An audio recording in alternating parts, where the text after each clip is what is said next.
മദ്യപാനം ആരോഗ്യത്തിന് ഹാനികരമാണ്. നാം എല്ലാവരും ഇത് തിരിച്ചറിയണം. ഇത് വളരെ ഗൗരവമായ കാര്യമാണ്. നന്ദി.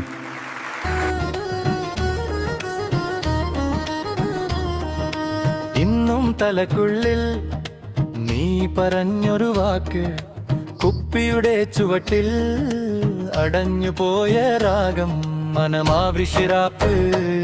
നീ ചിരിച്ചു പറഞ്ഞത് എന്നാലെന്തോ പൂണ്ടി, കണ്ണ് കറുപ്പ് ആയി തോന്നുന്നു. Bathroom light